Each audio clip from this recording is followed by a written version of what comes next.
नमस्कार, मैं हूं सुशांत सिन्हा।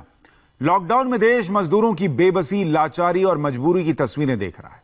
कहीं भूखे प्यासे मजदूर हजारों किलोमीटर के सफर पर पैदल निकल पड़े हैं, कहीं ट्रकों और बसों में भेड़ बकरियों की तरह मजदूर सवार होने को मजबूर है। लेकिन भूखा पेट मजदूर कितना मजबूर है, इसकी एक कड़वी सच्चाई और डरावनी तस्वीर बिहार के कटिहार से आई है, जहां रेलवे स्टेशन पर मजदूरों के बीच खाने को लेकर लूट मच गई। जैसे ही भूखे प्यासे मजदूरों ने खाना देखा, उनके सब्र का बांध टूट गया और किसी बात की परवाह किए बगैर वो खाने पर टूट पड़े। बताया जा रहा है कि ये मजदूर श्रमिक ट्रेन से सवार होकर दिल्ली से पूर्णिया जा रहे थे। इसी दौरान जब ट्रेन कटिहार में रुकी तो प्लेटफॉर्म नंबर 3 पर खाने के पैकेट के लिए लूट मच गई। इसी दौरान दिल्ली से डिब्रूगढ़ जा रही स्पेशल ट्रेन भी कटिहार में उसी प्लेटफॉर्म पर पहुंची थी। कितना दुखद है, आप सोचिए कि वहां पर मजदूर अगर घर जा भी पा रहा है तो उसको खाने के लिए ऐसी लूट के दौर से गुजरना पड़ रहा है। बिहार के कटिहार की यह तस्वीर है, जहां पर लोगों के बीच खाने के पैकेट को लेने के लिए लूट मच गई।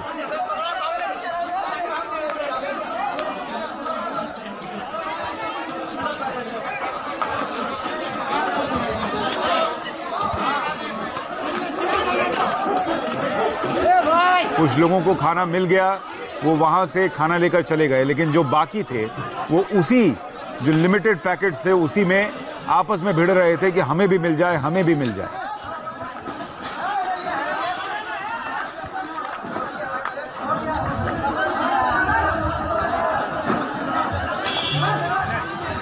श्रमिक ट्रेन तो चल रही है, लेकिन उस श्रमिक को उस ट्रेन में क्या मिल रहा है, नहीं मिल रहा है, उसके सच सामने आ जाता है इस तस्वीर के जरिए।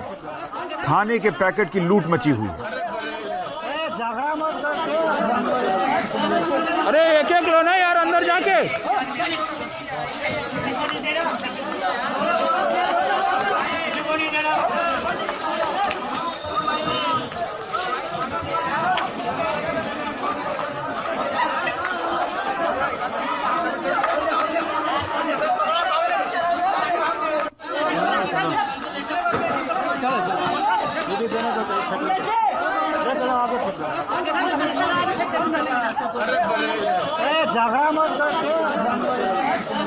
अरे एक एक लो ना यार, अंदर जाके। सरकारों से आप पूछिएगा तो वो कहेंगे कि हमने सारे इंतजाम कर दिए, कोई दिक्कत किसी को नहीं आ रही। लेकिन वो दिक्कत कितनी है, कितनी भयावह है, वो तस्वीर कितनी दर्दनाक है, जब इस तरीके से भूखे पेट जा रहे, ट्रेन में सफर कर रहे श्रमिकों को खाने के लिए जूझना पड़ रहा है। हमारे सहयोगी निरंजन सिंह फोन लाइन पर जुड़ गए हैं। निरंजन, क्या इन लोगों को खाने के लिए कुछ नहीं मिला ट्रेन में, जिसकी वजह से ये हालात बने? हुआ क्या वहां पर? जी, दिल्ली से ये कल की घटना है। दिल्ली से कटिहार होते हुए पूर्णिया जा रही थी ये श्रमिक ट्रेन। कटिहार में जैसे ही ये ट्रेन रुकी तो उस समय लोगों के लिए खाना IRCTC ने जो व्यवस्था किया था वो पैकेट के द्वारा लोगों के बीच में जा ही रहा था। तब तक मजदूर, भूखे मजदूर उतर के, अपने बॉगी से उतर के और भोजन के पैकेट को लूटने लगे। लूट इस तरीके से मचाया कि उस समय लोगों में अफरा तफरी मच गई।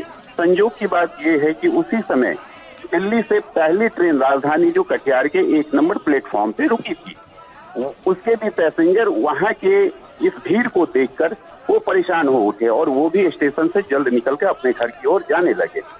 क्योंकि मजदूर भूखे हैं और वो दिल्ली से चल के आते हैं, रास्ते में उन्हें भोजन की व्यवस्था नहीं मिल पाती है, जिस वजह से ऐसी तस्वीर सामने आती है।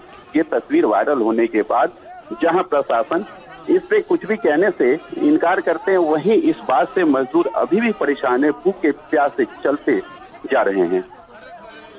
क्या वहां पर जो व्यवस्था थी फूड पैकेट्स को बांटने की, खाने के पैकेट्स को बांटने की, वो बाकी लोगों तक कैसे पहुंच रही थी? मतलब ये क्या पैकेट रख दिए गए, ले लेना था, या कोई व्यक्ति दे रहा था, पुलिस नहीं थी वहां पर, ऐसी स्थिति बनी क्यों? पुलिस के जवान वहां इसलिए नहीं पहुंच पाते हैं कि उन लोगों में एक भय होता है कि शायद उसमें कोई कोरोना पॉजिटिव मरीज हो या पैसेंजर हो, इसके वजह से पुलिस उन तक नहीं जाते हैं। RPF या GRP के जो भी जवान होते हैं वहां तक नहीं पहुंचते हैं। और जो IRCTC के तहत खाना जो बांटते हैं वो लोग एक सिस्टम के तहत लोगों को ट्रेन के अंदर में पैकेटिंग सिस्टम के द्वारा देते हैं। लेकिन कल ऐसा हुआ है कि ना वो जैसे ही वो ट्रेन के अंदर दाखिल होना चाहा तब तक लोगों ने दूसरे बोगी से उतर के उनके हाथों ठीक है, यानी लोगों की भीड़ जो थी वो भूख की वजह से शायद बेकाबू हो गए और जो पैकेट्स दिए जाने थे उन्हें छीनने की कवायद शुरू हो गई। बहुत शुक्रिया निरंजन, अपडेट के लिए आपके पास लौटेंगे। मजदूर जो आज के दौर में सबसे मजबूर हैं, बेबस हैं, लाचार हैं, लॉकडाउन में देश के अलग अलग शहरों से उनकी पलायन की तस्वीरें आ रही हैं और ऐसी ऐसी तस्वीरें आ रही हैं कि आप देखेंगे तो कलेजा मुंह को आ जाएगा। इन तस्वीरों को सरकार को भी जरूर देखना चाहिए। मजदूरों के सामने न सिर्फ इस वक्त चुनौती घर तक पहुंचने की है बल्कि परिवार को भी संभालने की है। ऐसी ही 3 तस्वीरें आपको दिखा रहा हूं। पहली तस्वीर उत्तर प्रदेश के आगरा हाईवे की है, जहां एक महिला अपने बच्चे को ट्रॉली बैग पर खींचती नजर आई। दूसरी तस्वीर झकझोर कर रख देने वाली है, जहां एक मजदूर हाथ गाड़ी पर अपनी बेटी और गर्भवती पत्नी को बैठाकर खींचता नजर आया। तीसरी तस्वीर जिसने कल हर किसी को झकझोर दिया था, जब एक मजदूर बैलगाड़ी पर अपने परिवार को बैठाकर बैल के साथ गाड़ी को खींचता हुआ नजर आया। इन तस्वीरों को देखने के बाद सवाल यही उठता है कि आखिर मजदूरों के दर्द का अंत कब होगा। आपको उत्तर प्रदेश के आगरा हाईवे की तस्वीर फिर से दिखाता हूं। कैमरे में कैद हुई यह तस्वीर हर किसी से सवाल कर रही है कि आखिर देश का मजदूर इतना बेबस क्यों है। एक महिला जिस ट्रॉली बैग को खींच रही थी उस पर उसका बच्चा सो रहा था और महिला उसी हालत में सड़क पर बढ़ती चली जा रही है। जब महिला से पूछा गया कि वो कहां जा रही है तो जवाब था झांसी। ये तस्वीर किसी को भी अंदर तक झकझोर कर रख देगी। झांसी आगे तो प्रशासन बस की व्यवस्था कर रहा है ना, बस से चले जाओ तो लोग पैदल कहाँ जा रहे हैं। झांसी आगे तो प्रशासन बस की व्यवस्था कर रहा है ना, बस से चले जाओ तो लोग पैदल कहाँ जा रहे हैं।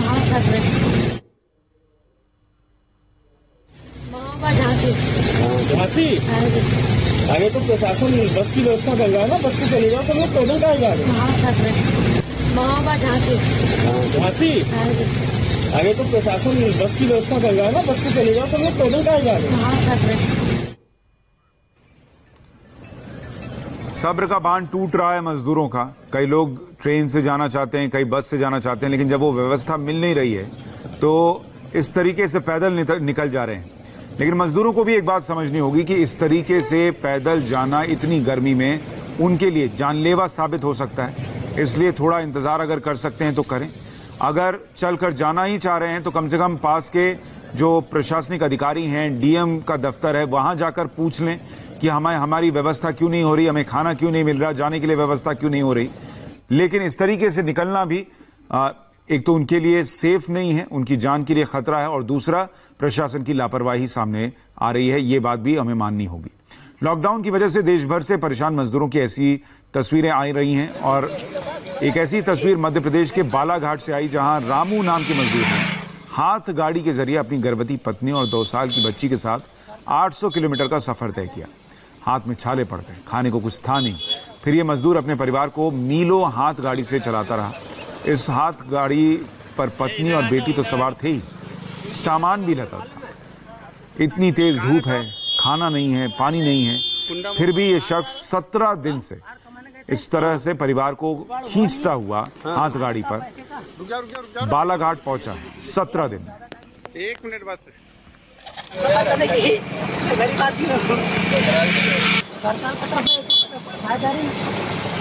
कहाँ रहते आप?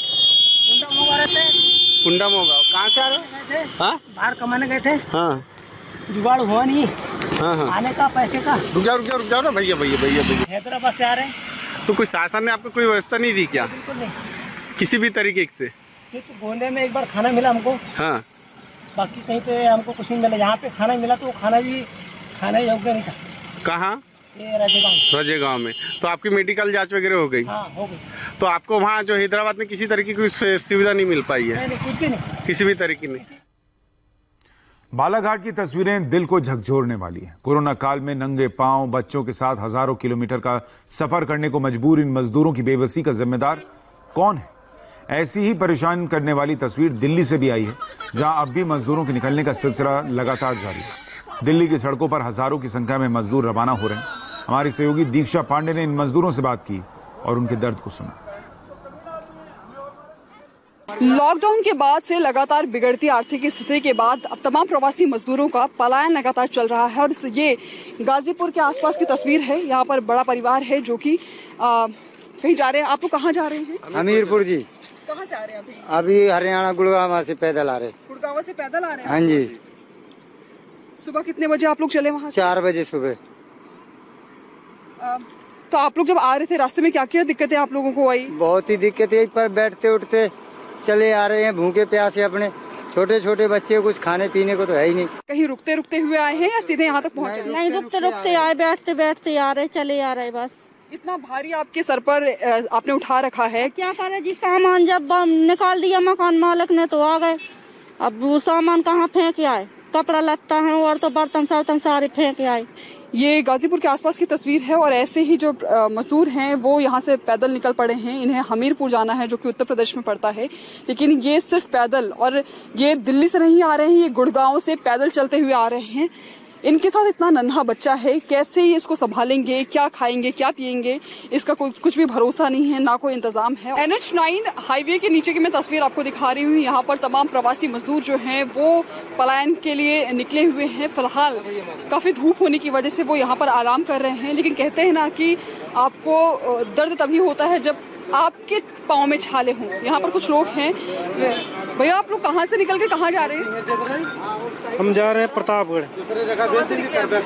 मैं निकला हूँ वजीरपुर से। आप लोग फिलहाल यहाँ पर रुके हुए हैं, इतनी तकलीफ है, आप लोग पैदल निकल गए हैं, कैसे पहुँचेंगे वहाँ तक?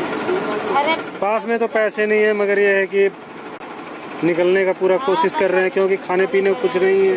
छोटी सी बच्ची है जो कि अपनी नन्ही सी गुड़िया के साथ यहाँ पर नन्ही सी गुड़िया लेकर हाथ में ये सफर पर निकली हुई है। कैमरा पर्सन अश्विनी के साथ दीक्षा पांडे, इंडिया टीवी, दिल्ली। अब आपको दिखाते हैं लखनऊ में मजदूरों के दर्द की तस्वीरें। वाराणसी जा रहे हाईवे पर सैकड़ों मजदूर भूखे प्यासे बैठे हैं। इन्हें घर लौटने के लिए एक ट्रक मिला, लेकिन उसने भी मजदूरों को बीच रास्ते पर छोड़ दिया। तस्वीरें दिल दहला देने वाली हैं। छोटे छोटे बच्चे हैं जो भूख से बिलख रहे हैं। रुचि कुमार ने उनसे बात की। ये वाराणसी सुल्तानपुर रोड है और हाईवे पर यहाँ देखिए छोटे छोटे बच्चे हैं और ये ट्रक से उतार दिए गए हैं। इन लोग का ये कहना है कि ये हरियाणा से चले थे, प्रतापगढ़ जाना था, लेकिन ट्रक के ड्राइवर ने यहीं उतार दिया है और ट्रक का ड्राइवर कह रहा है कि अगर गोरखपुर चलना है तो चलो। अब ये सारे लोग देखिए 1 2 3 4 5 6 बच्चे तो यहीं सामने हैं, कुछ बच्चे सामने बैठे हुए हैं उस पार और कुछ ट्रक के पीछे बैठे हैं। छोटे छोटे बच्चे हैं, देखिए गोद में भी बच्चा है, गर्मी से परेशान हो रहा है। लेकिन अब ट्रक वाले ने लखनऊ में आके इनको उतार दिया है। ट्रक वालों का कहना है कि अगर गोरखपुर चलना हो तो चलो। अब इनके लिए बड़ी मुसीबत खड़ी हो गई है। मैम जी, वहाँ से हम लोग हरियाणा से चले हैं। हरियाणा से चले थे ये लोग, हमसे 3-3 हज़ार रुपए ले लिए। बोले कि आपको हम जिले प्रतापगढ़ में पहुँचा देंगे, जैसे अपना घर पे बड़ी इज्जत से पहुंचा देंगे। अब यहाँ लखनऊ में लाए, इन्हें कुछ सवारी हमसे ज़्यादा गोरखपुर की सवारियाँ मिल गई। ये लोग हमें उतार करके गोरखपुर वालों को ले जा रहे हैं। मैं प्रतापगढ़ का रहने वाला हूँ। ग्राम मेरा दूल्हेपुर है, पोस्ट दूल्हेपुर है, ब्लॉक लक्ष्मणपुर है, तहसील लालगंज है, जिला प्रतापगढ़ है। और मैं इतना परेशान हूँ कि अपने बच्चों के साथ बिल्कुल परेशान ही हूँ कि अब ना तो आने का साधन है तो जाने का साधन में बीच में फंसे पड़े हैं और कुछ नहीं, बस। अब आपको नागपुर की भी एक दर्दनाक तस्वीर दिखाता हूं। कई मजदूर अपने छोटे छोटे बच्चों को लेकर MP के बालाघाट की तरफ निकल पड़े हैं। न खाना है, न पानी है, न पैसे हैं। हर किसी की कहानी इतनी दर्दनाक है कि सुनकर कलेजा कांप जाए। ये मजदूर जो मेरे साथ खड़े हैं, छोटे छोटे बच्चे, मासूम बच्चे, 6 महीने की बच्ची गोद में है, 1 साल का बच्चा गोद में है, घर से पैदल ही निकले हैं। वजह ये है कि इनका रोजगार छूट चुका है। ये हिंगन घाट से निकले, महाराष्ट्र के हिंगन घाट से निकले हैं। दूध खत्म हो चुका है। जो दूध इनके हाथ में आप ये बोतल देख रही है, दूध खराब हो चुका है, इसलिए वो पिला नहीं पा रही। बच्ची जब रोती है तो माँ इसे पानी पिलाकर इसकी भूख मिटा रही है। बातचीत करते हैं। कहाँ से आ रहे हो आप? जी, हिंगन घाट से। इतनी गर्मी में छोटे बच्चे को लेकर निकल गए? जी, क्या करेंगे हम। मैं भी देखा था कि आप दूध की जगह से पानी पिला रही थी। जी, दूध खराब हो गया है, 1 घंटे से घुला हुआ है। और कोई दूध मिला नहीं है रास्ते में? नहीं। तो पैदल ही जाएंगे बालाघाट? जी। बालाघाट तो यहाँ से 200-250 किलोमीटर है, कैसे जाओगे आप लोग? अब कुछ साधन मिले तो साधन से जाएंगे। तो कुछ खाने वाने को मिला रास्ते में? नहीं, रास्ते में कुछ नहीं मिला। नहीं। तो इतनी धूप है नागपुर में, वो वर्धा से जहाँ से हिंगन घाट से आ रहे हो, 44-45 टेम्परेचर चल रहा है। इनको लेके छोटे बच्चों को कैसे लेके निकल जाए? बीमार पड़ सकते हैं ये। क्या करे, साधन नहीं मिला तो आना पड़ा। क्या बोल रहे हैं? साधन नहीं मिला इसलिए आना पड़ा यहाँ तक। रास्ते में कुछ नहीं मिल रहा है और ये रोजगार खत्म हो चुका है, इसलिए ये पैदल ही मध्य प्रदेश के बालाघाट जाने के लिए निकल पड़े हैं। कैमरा पर्सन स्वप्निल के साथ योगेंद्र तिवारी, इंडिया टीवी, नागपुर। वहीं पंजाब के बठिंडा से भी कुछ ऐसी तस्वीरें सामने आई हैं जो सिस्टम से सवाल पूछ रही हैं। बठिंडा के रास्ते यूपी के लिए मजदूर निकले हैं, साथ में छोटे बच्चे हैं, पैरों में चप्पल तक नहीं है, तेज धूप के बीच सिर्फ चलते चले जा रहे हैं। लेकिन इन मजदूरों का दर्द कुछ और भी है। इनका आरोप है कि जब वो पंजाब हरियाणा बॉर्डर से पैदल आ रहे थे तब रास्ते में कुछ पुलिस वालों ने उन्हें गाड़ी में बैठाया और पैसे मांगे। 3 लोगों के पास महज 15,000 रुपए निकले, जिसे पुलिस वालों ने छीन लिया। इसके बाद बीच रास्ते में उतार दिया और डंडे भी मारे। हम यूपी में जा रहे हैं। कौन सा जिला यूपी में? बदायूं देखो, बठिंडे में रहा है कम से कम 5 तारीख को आया था उधर, ठीक है। वहाँ पे हमारे मेडिकल तो हो गई, पास कभी बनाई ही नहीं। फिर रोज भाई जा जाओ, कल परसों ऐसे करते करते हमारे दिन निकाल दिए काफ़ी। फिर मैंने बबूजा भी फिर बोले यूपी के लिए गाड़ी कोई भी नहीं है, तो पता नहीं उन्होंने कैसे करके बनाए। तो हम लोगों से पैसे लिए, बहुत पैसे थे नहीं हमारे पास, तो पैसे नहीं थे कि अपने मर्जी जैसे पैसे मांगे। पैसे मांगे। कितने पैसे मांगे? 1200 रुपया एक सवारी पे, 1250। किसने मांगा? पुलिस ऑफिसर ने, जो पुलिस लग रही थी ना वहाँ पे, उसने मांगे। हमारे लोगों के पास पैसे थे नहीं, तो पहले तो निकले भी हमारे लोगों के पास सब टोटल 5-10-15 हज़ार रुपये, तो उन्होंने ले लिए थे सब। तो बोले हम नोएडा तक तुम्हें छोड़ेंगे, पता नहीं उन्होंने टिकट कटाया नहीं, ठीक है, टिकट दिया नहीं था हम लोगों को। तो हम लोगों को विश्वास नहीं हुआ, पता नहीं ये रास्ते में कहाँ पर छोड़ देंगे। तो हम लोगों ने हंगामा किया, हम वहाँ से उतरे तो उन्होंने बहुत मारा पीटा, बहुत देर में पैसे दिए तो आधे कुछ दिए, कुछ नहीं दिए। कौन सी? वहाँ से हम लोगों के पास अब ना है पैसा कुछ, अब इसलिए हम पैदल यात्रा खाने।